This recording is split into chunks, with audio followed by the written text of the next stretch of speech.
is going to be a very interesting Monday tomorrow morning. We are looking at the stock futures right now, and they are in deep red. This is always a look of how the market may open. If it did open right now, the Dow would open at more than 1,600 points in the red. We are seeing the NASDAQ down almost 1,000 points right now if it were to open right now. So that seems 1,000 yards. It's because like there's not even like there's no political analysis to be done. You're just like watching in horror. There's just nothing, like there's nothing to be said. There's no way to defend this. There's no way to talk about this intelligently. Like it's just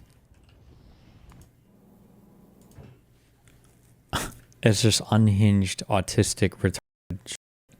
Again, the futures not painting a rosy picture at all. This could be the third day in a row for a trading day to be down considerable. We saw the Dow on Thursday down more than 1,600 points. On Friday, it was even worse at more than 2,200 points in the red. And if it does open indeed in the red tomorrow, it could be a massive sell-off once again. So we are going to be looking at some of the comments from President Trump on tariffs. This is what he already put out on Truth Social, saying we have massive financial deficits with China, the European Union, and many others. The only way this problem can be cured is with tariffs, which are now bringing in tens of billions. We'll get back to that in moments. Let's go out to the tape playback of President Trump. This is from earlier today. How was the golf tournament? Very good, because I won. It's good to win. You heard I won, right? Did you hear I won? Just to... But like, remember, dude, I don't know how I'm going to be able to do it. I have to retire. I have to retire to this presidency. I'm not going to be able to ever talk to conservatives again. I can't do it. I can't do it. How much do they make fun of Biden or Obama for not working or for being on a plane or flying? This motherfucker steps out of Air Force One in the middle of a worldwide global financial meltdown that he literally created unilaterally on a fucking whim. And he speaks about a golf tournament, and none of the conservatives give a fuck. Nobody cares. They never cared. They never cared about anything. They never cared about fucking anything. Everything was always a joke. Nothing, it was real for these guys. Nothing was real for these guys. Every vacation complaint, Obama writes too many executive orders, Obama does too much with the powers of the presidency, the stock market, cost of living, inflation, none of it mattered. None of it ever mattered. Back it up. You were there. I won. What's your handicap I like these to win days? very low. I have a very low handicap. Okay, let's go. Sir, Chinese... Did he come up with this financial theory himself? Did he just listen to his stupid advisors? Trump doesn't listen to advisors. He doesn't have advisors. He just has people who are yes men. Trump just dictates to people around him. There is nobody in the Trump admin that can or will challenge him. He just has sycophants.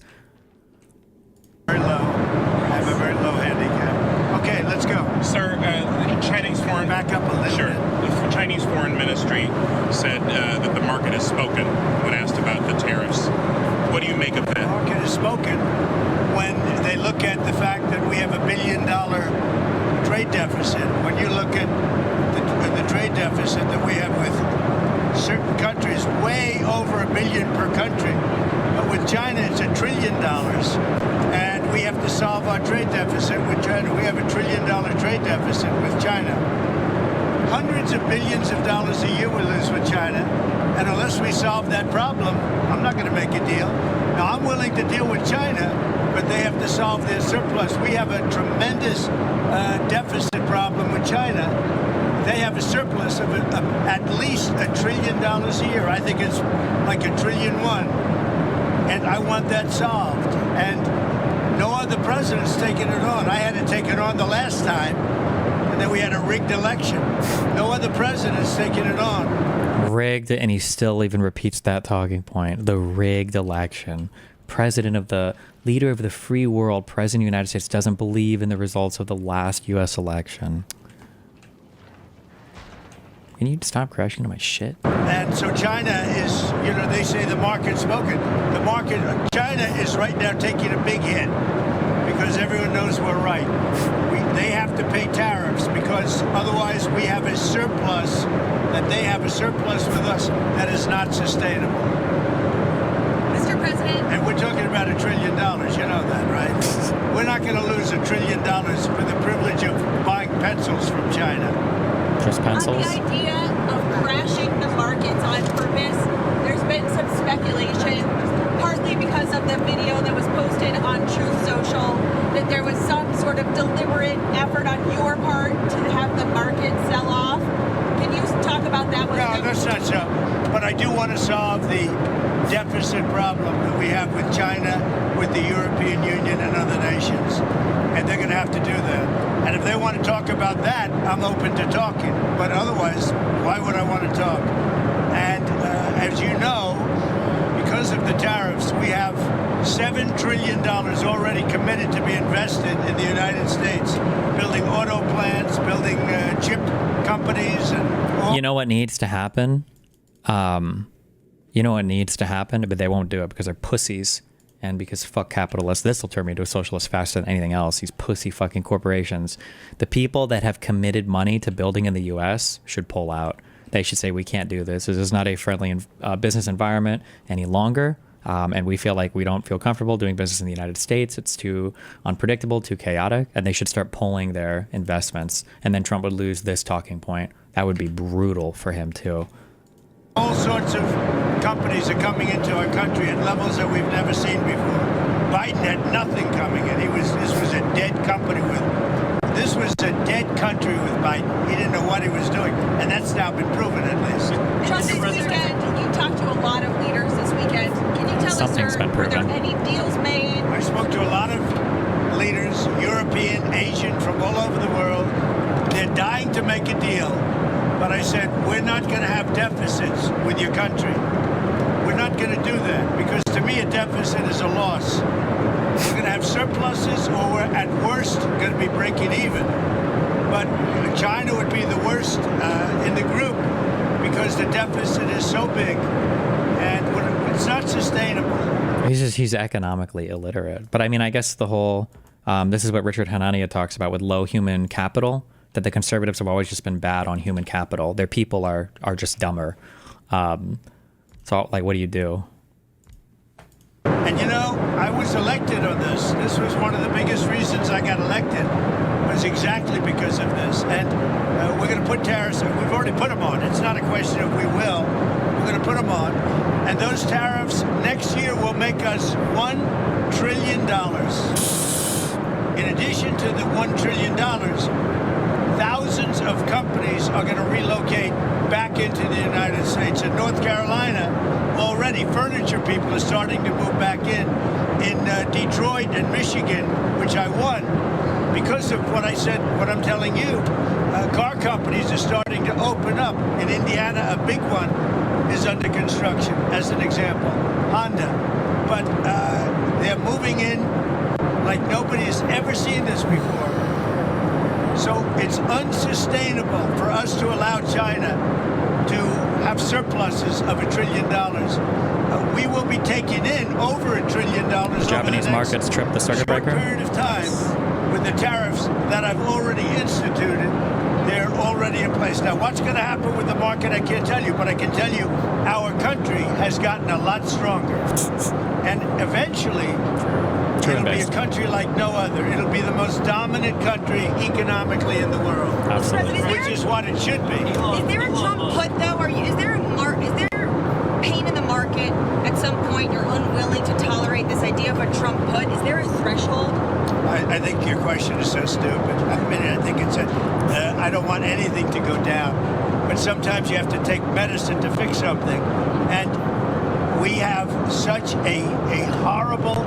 We have been treated so badly by other countries because we had stupid leadership that allowed this to happen. They took our businesses, they took our money, they took our jobs, they moved it to Mexico, they moved it to Canada, they moved a lot of it to China, and it's not sustainable. We're not going to do it.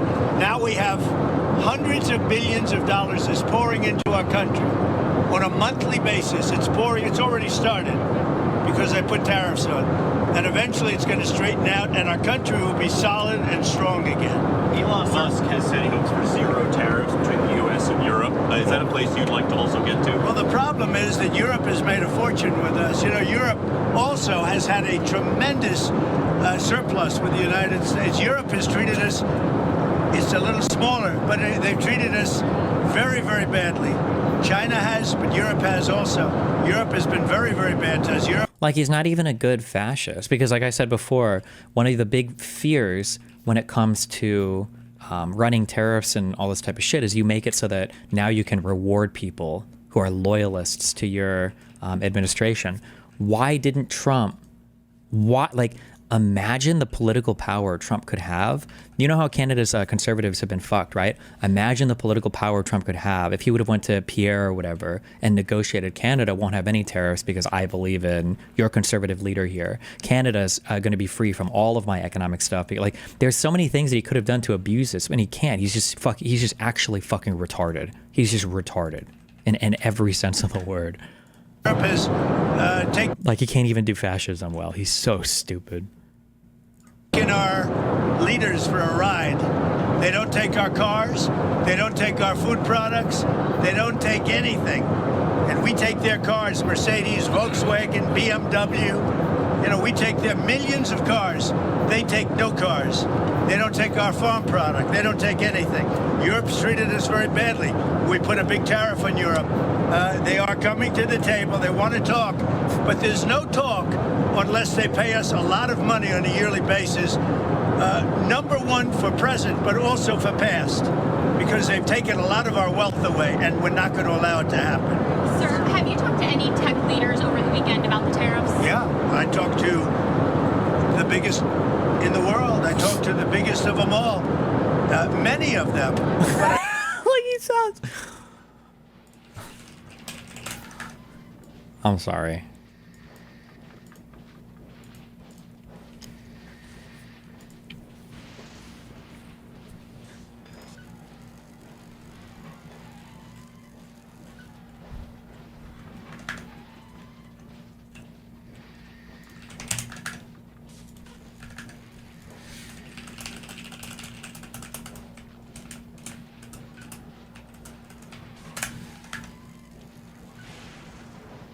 Hold on.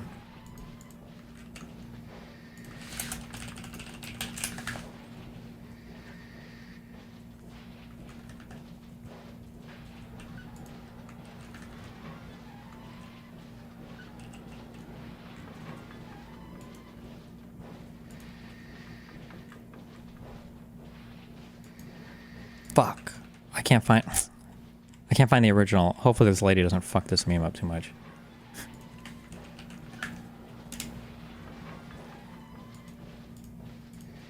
Took out the left half of a man's brain and asked him to count to 10. He says, Holy fuck, this is loud. 2, 4, 6, 8, 10. They put the left half back in and removed the right half, asking him to count to 10 again. He says 1, 3, 5, 7, 9. Finally, they decided to just go for it and removed the whole brain. They again asked him to count to 10 one more time. He says, look, I'm really good at counting to 10, okay? I love numbers and I have the best numbers. No one has better numbers than I do. My 4th grade math teacher, and let me tell you, she was the best and smartest math teacher in the country at the time. My 4th grade math teacher said to me that I am the best counter she's ever seen. The best. So if you want me to count to 10, let me tell you I can count to 10, all right? That's no problem. I will do it. I will, and I will do it better than any has ever done it before. Like, unironically, though. Like, for real, though. Because they've taken a lot of our wealth away, and we're not going to allow it to happen. Like, who are you talking to? Which countries are you talking to, sir? Because you keep saying that you're talking. I'm starting to wonder if you're just lying. Have you talked to any tech leaders over the weekend about the tariffs? Oh, which tech leaders? I talked to the biggest in the world. I talked to the biggest of them all. Many of them. But I've talked to, I would say 4 or 5 that are considered the biggest. They don't, you know what they said? That you consider the biggest? What does that mean? We don't blame you. Who did you talk to? Who? I don't want to say. I'll put it out. I may give it to you. Like, do people believe that? I need to know if Trump will believe that. When Trump says he's spoken to the biggest business leaders and they all are sympathetic, do you believe him when he says that?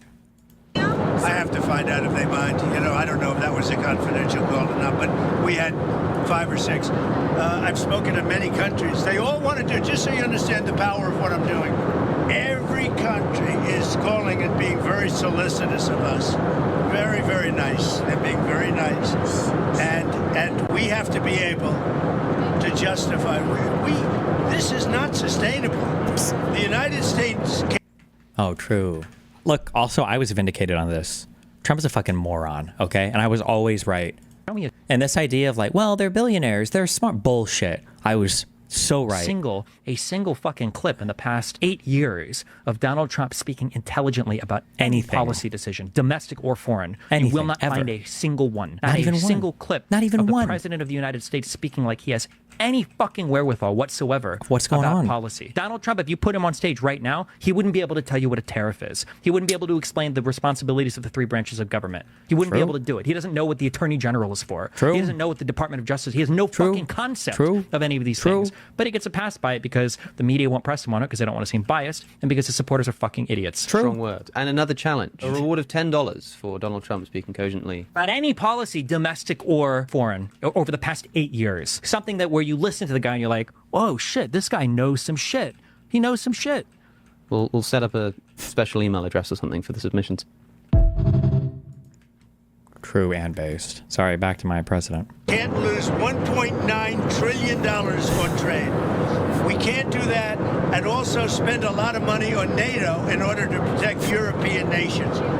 We cover them with military, then we lose money on trade. We also sell them military, right? You know that too, right? The whole thing is crazy. And I got elected on that basis. We explained it. You know, Wait. We got a genius in the house. Hold on. This is the only guy I trust on finance. Some experts are saying tomorrow, Monday, is going to be Black Monday. Like, market's going to drop. It's going to be nasty. And it may. So I got some unsolicited advice I want to share with you before we kick off our week. A couple things. When COVID happened, I was in LA getting ready for a board meeting. I land. We get to Beverly Hills Hilton. Wife is there, kids are there. We thought we may as well go to Universal Studios for, having a good time with the family. All of a sudden, that's the day where Rudy Gobert gets COVID too.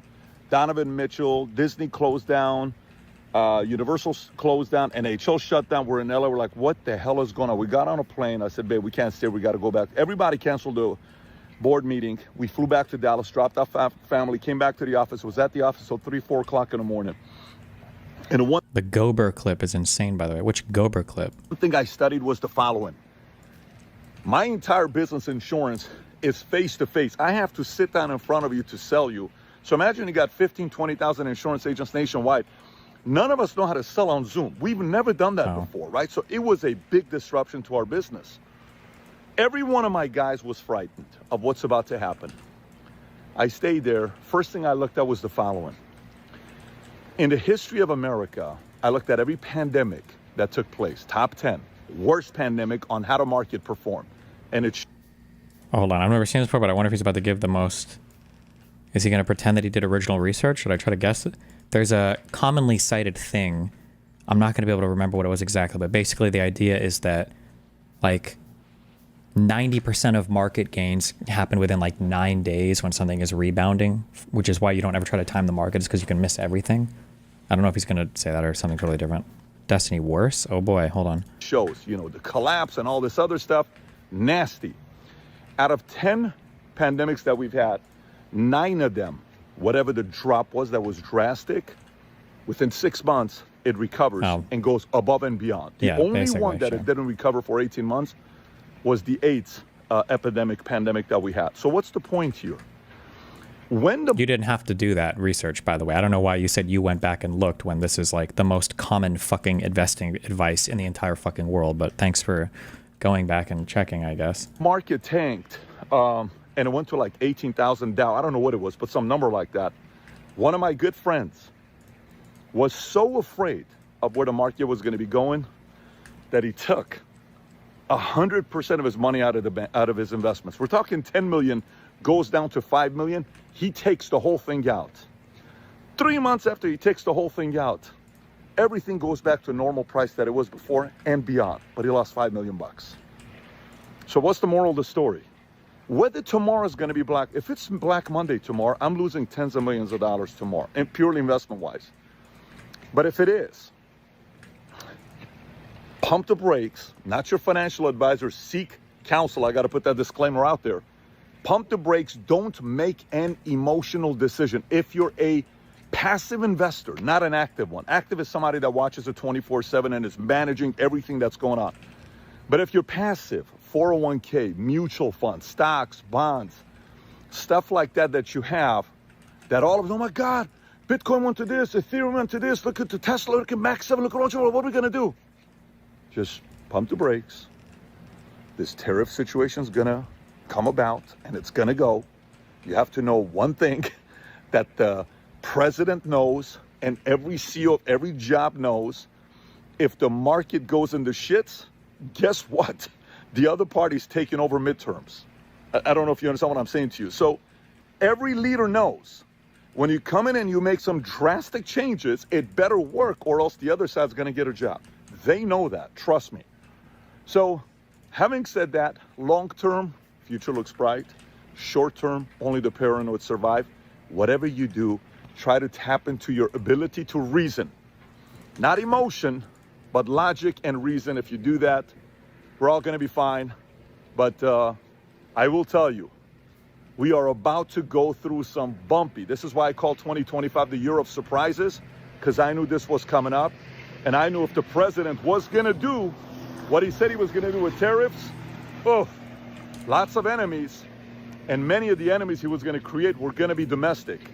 People who lose money. And a lot of people have lost money so far in 2025. But I don't want you to be surprised tomorrow if Monday's a crazy day with the market. That's why I call 2025 the year of surprises. And if you know one thing, if you've seen Tom Cruise's movie Cocktails, which is my favorite Tom Cruise movie, I know there's a lot of great ones. He says, I bet you can never spook me again. And she said, I bet I can. We're having twins. I just want to make sure you don't get spooked tomorrow if the market is crazy. Just stay in control. Don't dump everything because it's probably going to recover quickly. Again, I may be wrong. Just telling you, that's what I'm doing. Okay, I fucking hate this guy. But this is actually a wholesome video, and it's actually super true. Don't let politics drive your financial real world decisions. It's good advice. American people understand it a lot better than the media, but the media understands it, and much of the media writes correctly about it, I must say. Sir? Okay. Sir, when are the next set of talks with Russia, and who will participate, and where are we in terms of making progress in terms of peace? We're talking to Russia. We'd like them to stop. I don't like the bombing. The bombing goes on, and every week thousands of young people are being killed. And it's a horrible thing that should have never started, would have never started if I were president, 100%. On the tariffs, is it a negotiation now? Bloomberg, sir. Is it a negotiation or rules of the road? Go ahead, another question, please. Sir, about TikTok. She asked too many questions. Sir, about TikTok, there was a report that there was about to be a deal, but China changed its mind because of the tariffs. I'd say it was largely true. The report is that we had a deal pretty much with TikTok. Not a deal, but pretty close. And then China changed the deal because of tariffs.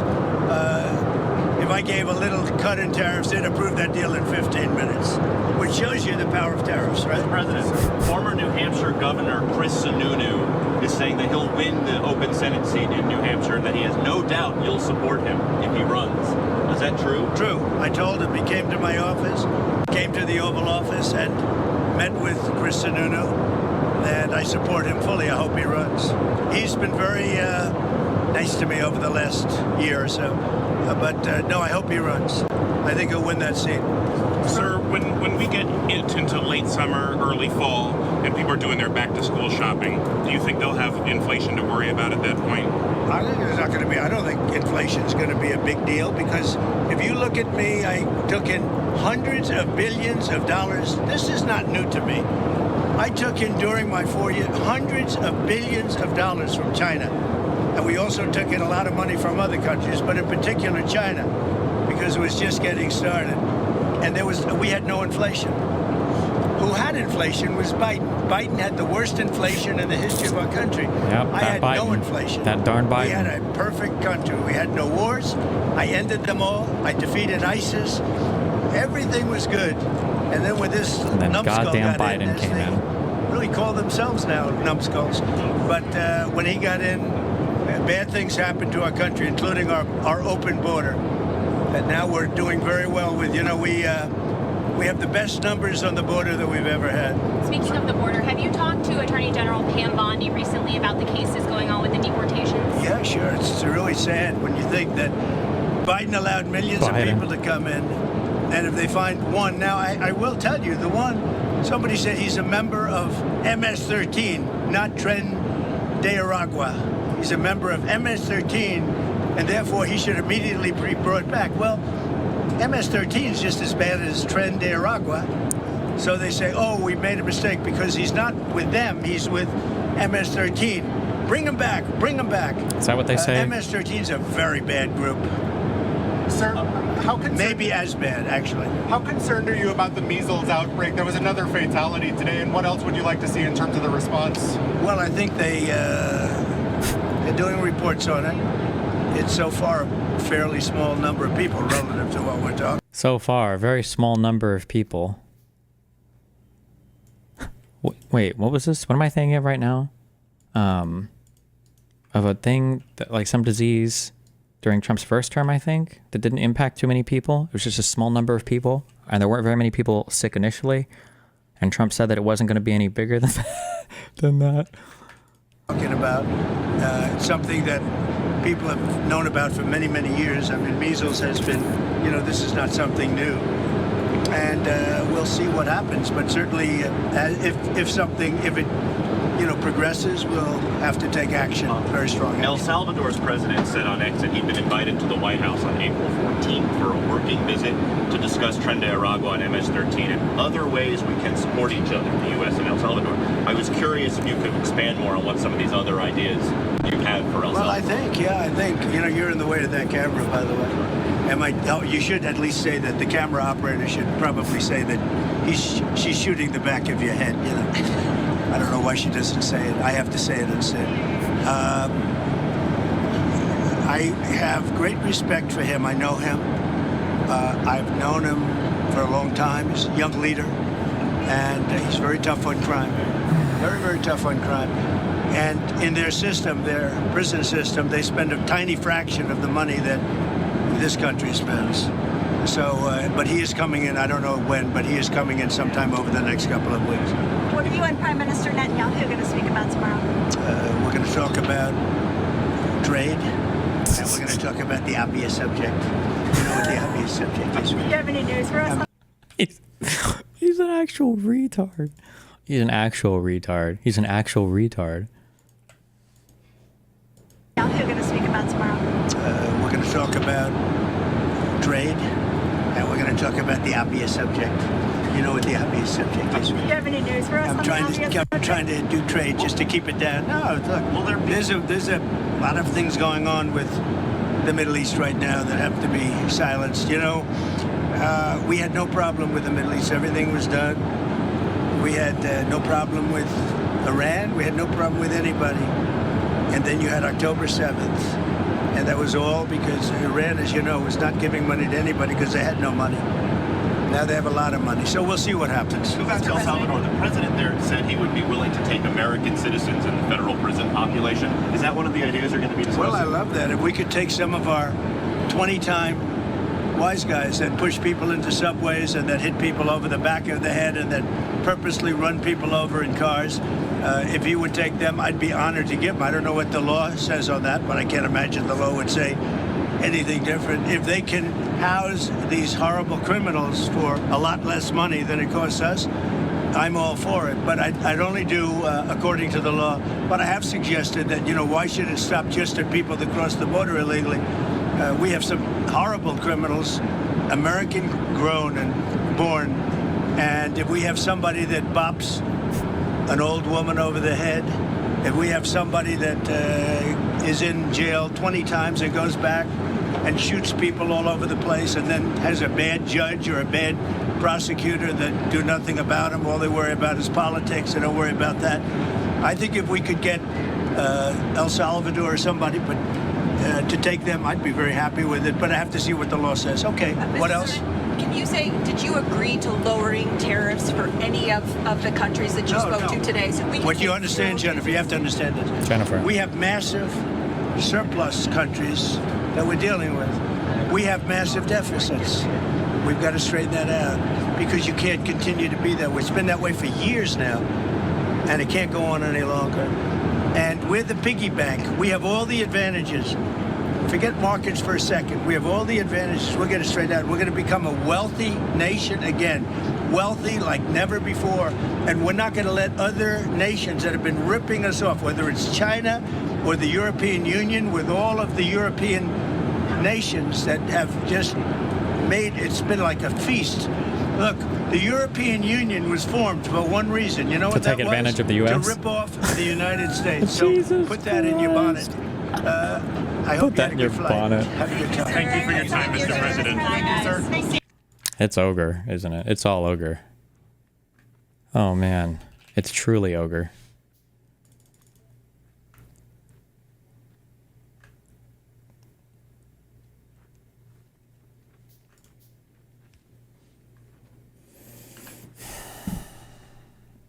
Across the board in terms of equities as well as credit spreads, et cetera. Would you agree with the likes of Nouriel Roubini, who says short of a Xi-Trump phone call in the next day or two, this volatility and sell-off likely will continue? Also help Bill Ackman saying right now Trump needs to impose a 90-day pause to let the market sink in what the impact is going to be long-term rather than have it on April 10th. Well, I think a 90-day moratorium isn't necessarily going to be his first choice. He obviously wants to use shock and awe to push people to the negotiating table. 90 days is probably a little bit too long. They've also mentioned that whoever comes to negotiate first might get the best deal. So again, that's pushing other people to come first and ASAP rather than wait for 60 or 90 days. So I think the 90 days is not that likely. But I do agree. What's happening right now is a major gamble at best. That is the best way to characterize it, is a major gamble by the Trump administration. Now, maybe the gamble... Watching him slowly try to cope and figure out when he knows, like, how unbelievably fucked everything is fucking hilarious. Gamble pays off. What that's going to rely upon is President Trump making deals now. Now it's deal maker time. Because if it just continues to be confusion, or if this administration has a vested interest in the idea that tariffs themselves enrich countries, and it's totally unclear what the case here is, or whether there is a good feedback loop that would allow President Trump to adjust. And again, I think President Trump lives in reality. I think if the headlines are bad, he adjusts. Okay. We just don't know. And uncertainty is, again, its own form of economic risk. And investors know that.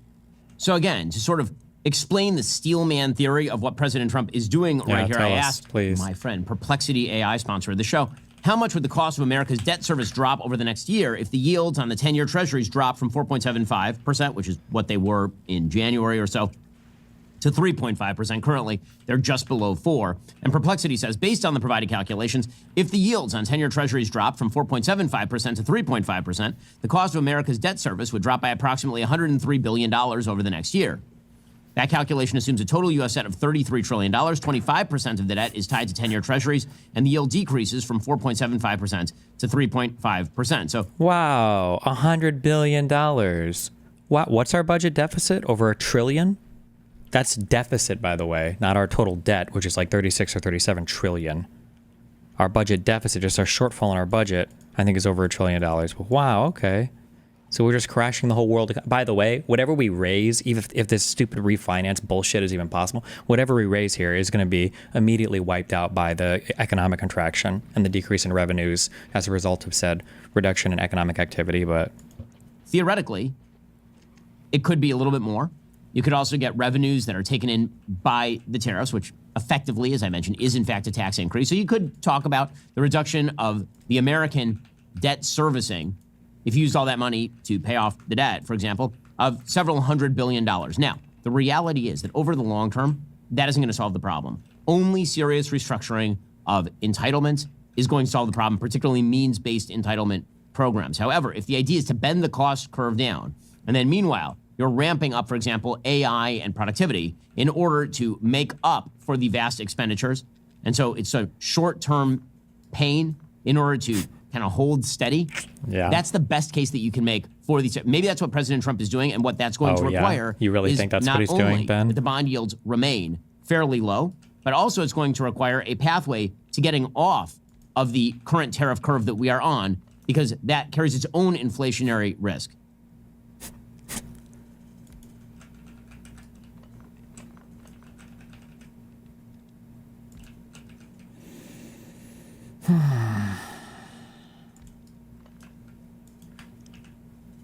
Targeted and very measured in that response. Yes, they responded earlier than usual. They didn't wait until April 9th when the tariffs kicked in to respond, and they responded proportionally, right? 34% on U.S. goods, as well as some non-tariff measures, including export controls on over a dozen U.S. companies, export controls on some of these rare earth materials as well, but very targeted in the sense that they still focus on certain sectors like the agricultural sectors, the defense sectors, which are Trump's key constituencies. Why is her name Min Lo? Fuck you. Daily commentary on the front page Jesus saying that China is going to Christ. take extraordinary measures to support the domestic economy, domestic consumption, stabilize the stock market. They might use cutting of interest rates or triple R where necessary. So it looks like they are focusing on supporting domestic economy while they take all the necessary preparations against these external shocks.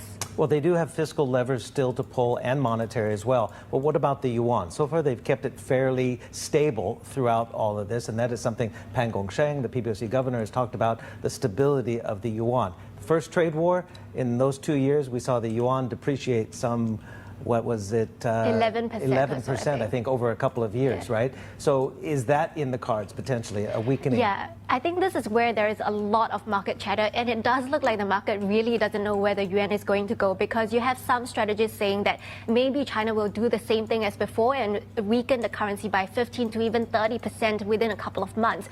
Others are saying they're going to take a more measured response, just weaken it to the tune of maybe 3% in order to push that inflationary pressures back to the US and also take care of all those concerns around capital outflows and shocks to the Chinese equity markets. And then you have Ray Dalio, who's arguing the complete opposite, saying that China could come into a deal where they strengthen the currency in order to have lower tariffs. So we have all these very different competing narratives actually.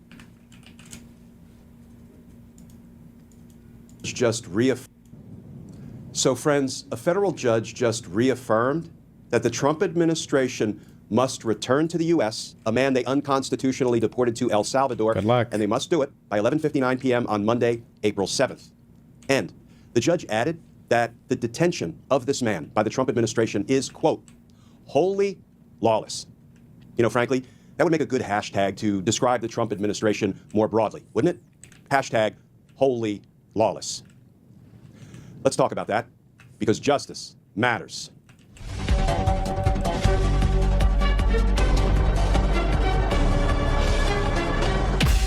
Justice matters. Oh, that's his Hey all, channel. Glenn Kirschner Wow. here. So friends, federal court judge Paula Sheenis ordered the Trump administration to return to the United States a young man they unlawfully, unconstitutionally deported to El Salvador. His name is Abrego Garcia. And the Trump administration on Saturday asked Judge Sheenis to stay or pause her order. And now on Sunday, the judge has an answer for the DOJ. She said, no, comply with my deadline of returning Mr. Garcia to the U.S. by 11:59 p.m. on Monday. But Judge Sheenis said a good bit more in her new 22-page ruling. What I want to do today is start with just a little bit of the new reporting, and then I want to read a few paragraphs from the judge's new order and ruling, because it will reveal a twist on this story. And it's a twist that didn't unfold in the courtroom. It's a twist that unfolded between the walls of the Department of Justice. But let's start with the new reporting. This from Politico. Headline, Judge reaffirms order to return Maryland man erroneously deported to El Salvador. And that story begins. A federal judge is sticking by her demand that the Trump administration seek the immediate return of a Maryland man erroneously sent to El Salvador, where he is being held in one of the most notoriously inhumane and dangerous prisons in the world. U.S. District Judge Paula Sheenis rejected the Trump administration's entreaty to back off her Friday order, which requires the return of Kilmar Abrego Garcia by Monday night. Now, friends, let's turn just briefly to the new opinion issued by Judge Sheenis, and then we're going to talk about what happened at the Department of Justice as a result of what some of the DOJ lawyers said in court in the Garcia case. And friends, something bad has happened and is happening inside the walls of the Department of Justice. Yeah, just now. But first, Judge Sheenis' new order. In the case of Kilmar Armando Abrego Garcia, plaintiff, versus Kristi Noem, Secretary, United States Department of Homeland Security, memorandum opinion. In 2019, an immigration judge, acting under the authority delegated by the United States Attorney General and pursuant to powers vested by Congress, granted plaintiff Kilmar Armando Abrego Garcia withholding of removal, thereby protecting him from return to his native country, El Salvador. Such protection bars the United States from sending a non-citizen to a country where, more likely than not, he would face persecution that risks his life or freedom.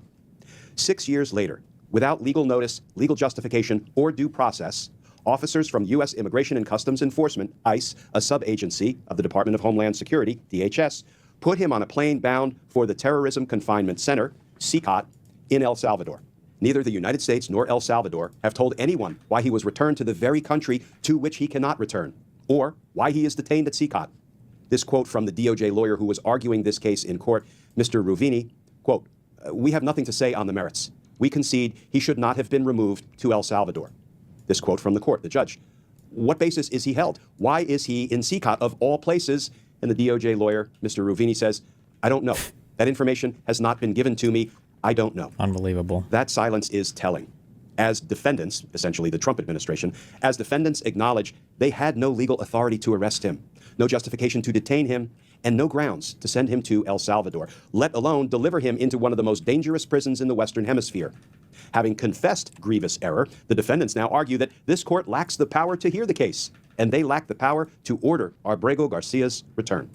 For the following reasons, their jurisdictional arguments fail as a matter of law. Further, to avoid clear irreparable harm, and because equity and justice compels it, the court grants the narrowest, dare say only, relief warranted to order that defendants return Abrego Garcia to the United States.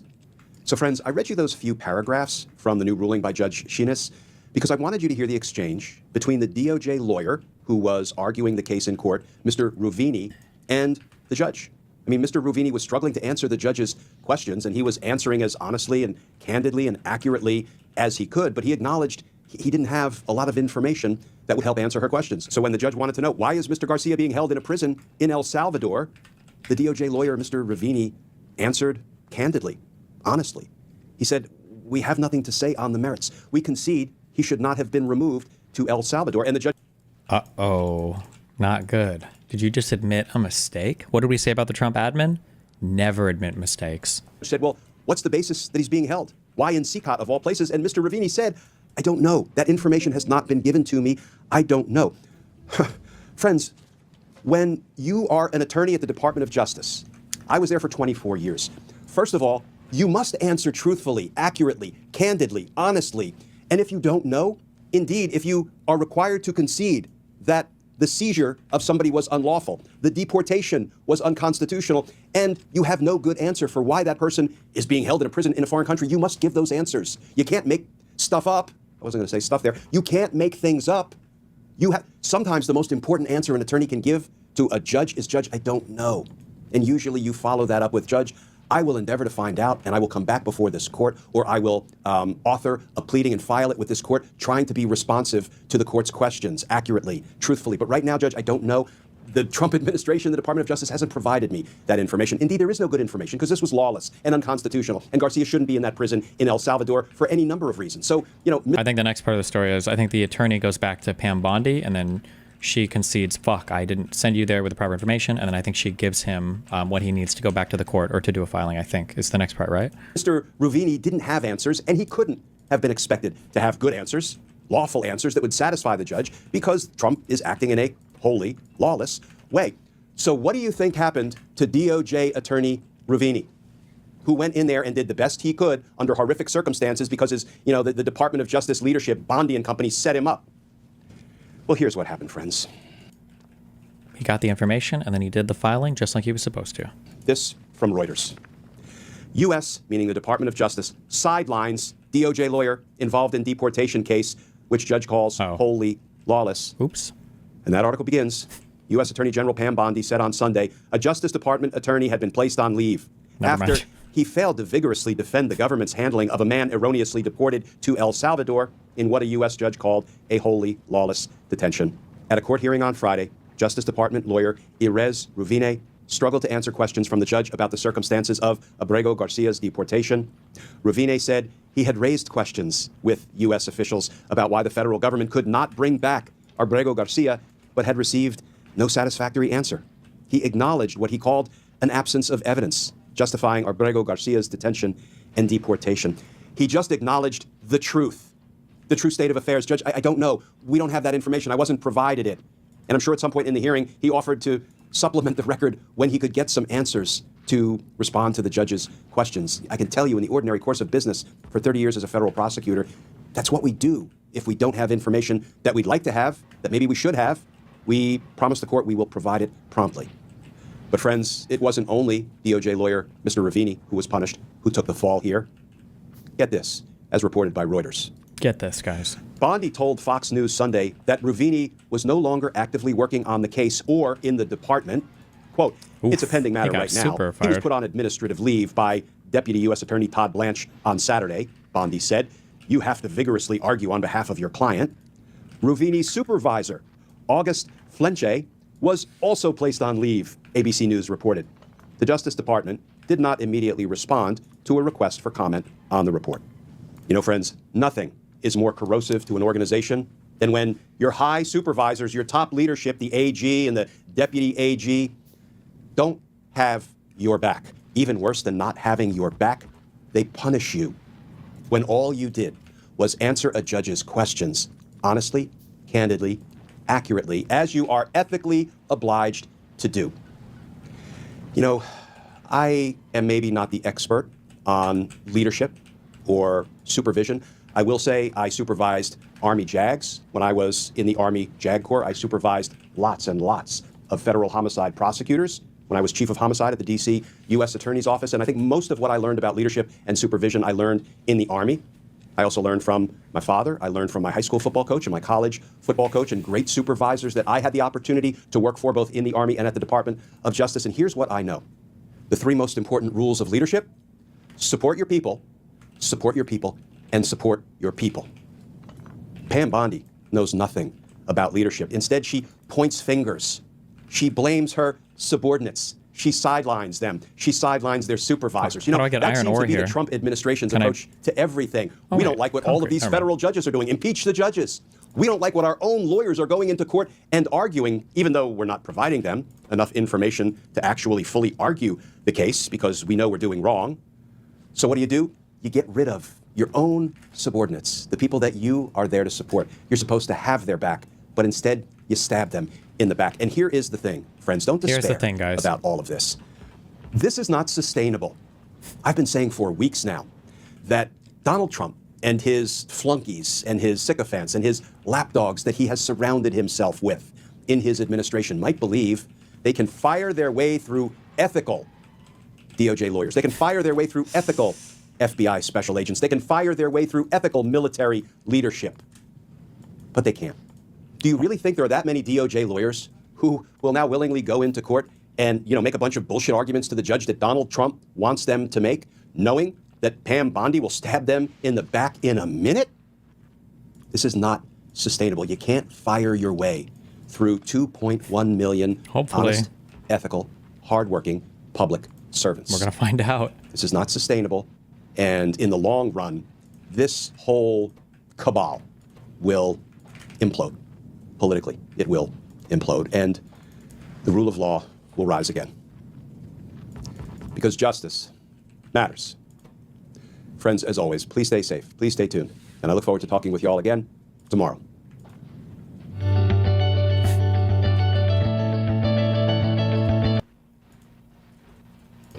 Versus the U.S.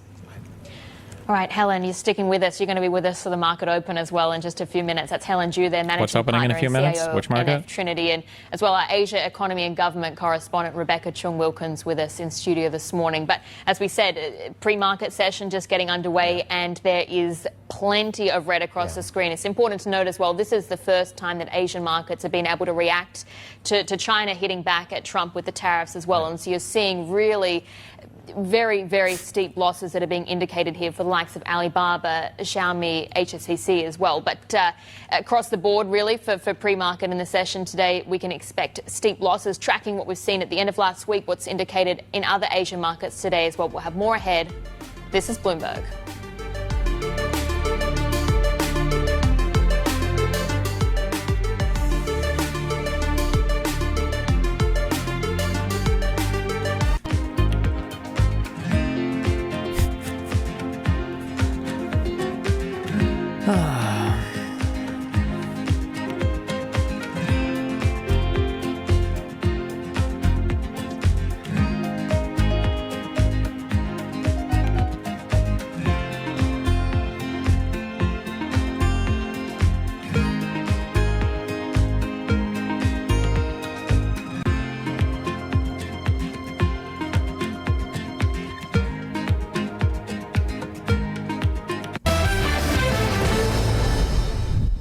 What is the issue between the type of information that's being collected by investors and the marking issue that you're describing? What mark-to-market assets do is it forces honesty into the situation.